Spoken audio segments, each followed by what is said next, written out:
የሴዶ ድርጊት እስከ 1 ዓመት ድረስ ሊያስቀጣ እንደሚችል ተነገረም። እናንተ ነው አይደለም ነበር ምለው ይር ነው ድግም ተሰርቶበታል መተት ተሰርቶበታል ተበያለው። በእንደዚህ አይነት ነገር ደግሞ እኔ አልጫወትም። 7 ዓመት ሙሉ ትቀልዳለህ።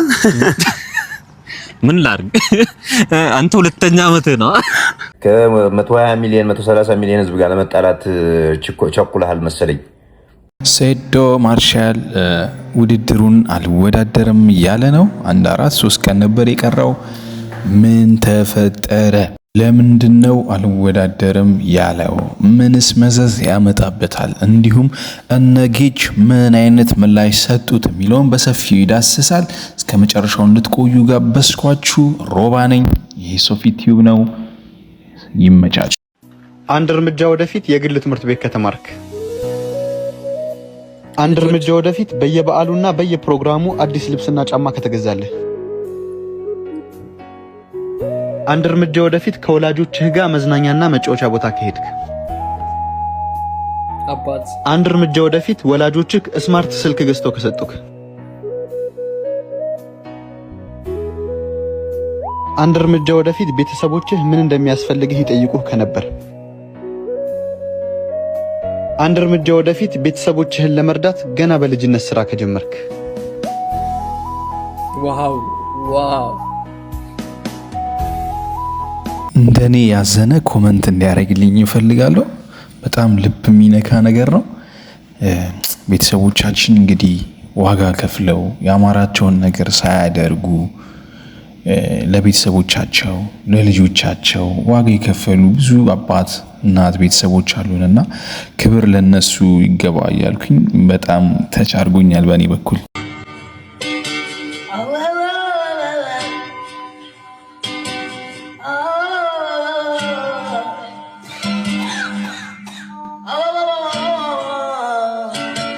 ሰማ እዚህ ደረጃ ለመድረስ ስንት ዓመት ሞከርክ?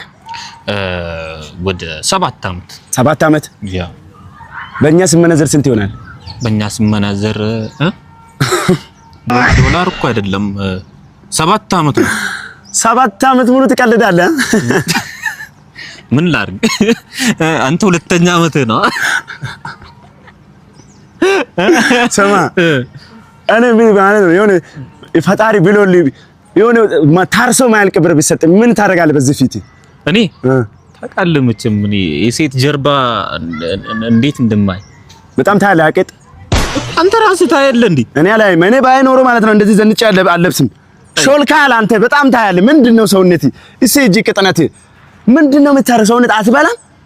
ምን ሰተኝ ነው አንተ አሁን የምትቆጣኝ? ቆይ አይደለም እኔ ሰርተህ ተለወጥ። በቃ እንደዚህ ቂጣት ያያል። እየሰራው እኮ ነው እየሰራው አይደለም እንዴ? አያረ እኔ ባንተ እድሜ ሰማ አንድ ቤት መኪናና አንድ የራሴ የግል ቤት ነበረኝ። በጣም መረጆብህ እንዴ? የጊዜ ጉዳይ ሆኖ እኔም ቂጥ ያየው ሰፈር ለሰፈር ቂጥ ያየው ያለን ጨርሼ ተስፋ ቆርጬ ነበር። ግን ተስፋ ሰጠኝ ጌታ እና ተነሳሁት እና አንተ ሞከረ። እኔ ግን በጣም የሚገርመኝ ነገር ማለት ነው ምንም ሳይኖር ትስቃለህ። አካውንቴን ታውቃለህ? ልጅ ዳውድ አረ በጣም ትችላለህ ማን። ጎበዝ ልጅ ዳውድ አረ በጣም ደስ የሚል ስራዎች አየሁለት። A few moments later ልጅ ዳውድ ማለት መሀይም ደንቆሮ እኔ እንዴት እንደፈመሰ ራሱን ይሄ ግራን ቢያ ይሰማል አይደል? ሃይሚታይ ሰላም ነው።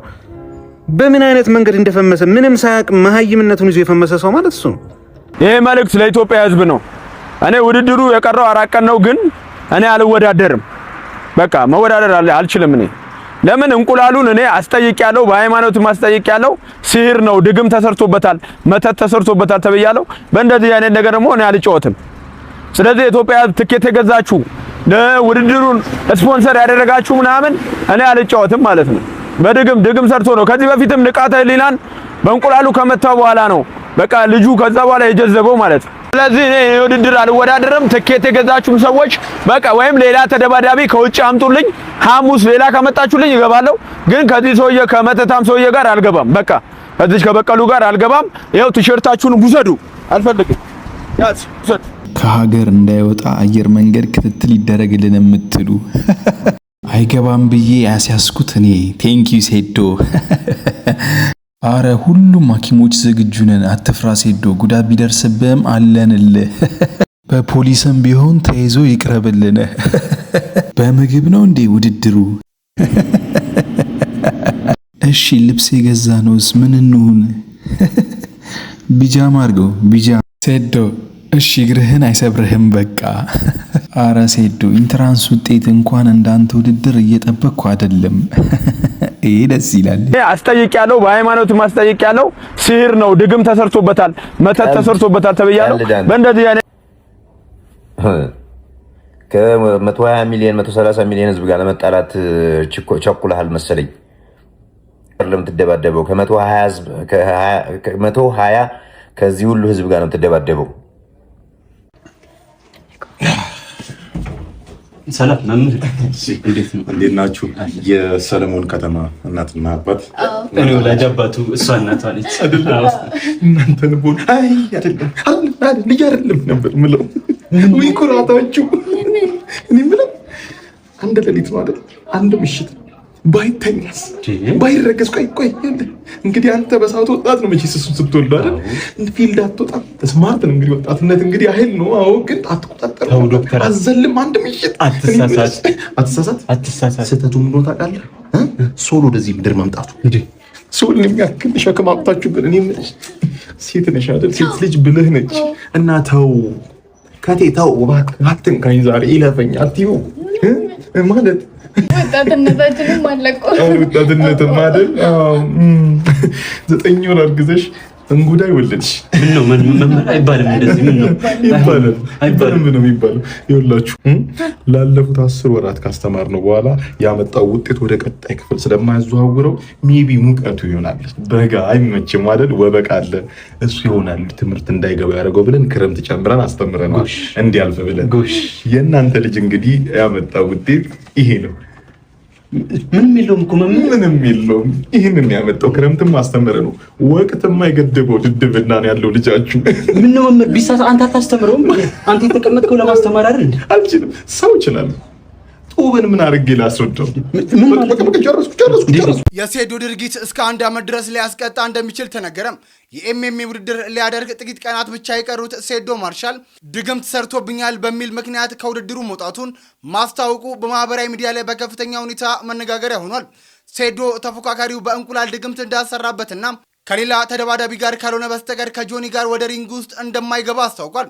ታዲያ ይህንን ጉዳይ አስመልክቶ አስተያየታቸውን የሰጡት የህግ ባለሙያዋ ጠበቃ ሰብለ አሰፋ ሴዶ ያቀረበው የድግምት ክስ በህግ ፊት የሚያስረዳ አደራጅ ማስረጃ ካላቀረበ በስተቀር በኢፌሪ የወንጀል ህግ መሰረት በሰው ስምና ክብር ላይ የሚፈጸም የሐሰት ሐሜትና ስም ማጥፋት ወንጀል ተደርጎ በመውሰድ እንግዲህ እስከ 1 ዓመት በሚደርስ ቀላል እስራት ሊያስቀጣ እንደሚችል ተነግሯል።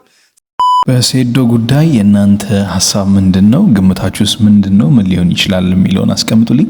እኔ በግሌ ግን ስገምት ወይ እሱ ገንዘብ እየሰራ ነው ወይም ደግሞ ፍርሃት ይዞት ነው። ከሁለት አንዱ ነው ሊሆን የሚችለው ብዬ ነው የማስበው። የእናንተን ሀሳብ፣ አስተያየት፣ ግምታችሁን አስቀምጡልኝ። ሰብስክራይብ ማድረጉን እንዳትረሱ። ይመቻችሁ።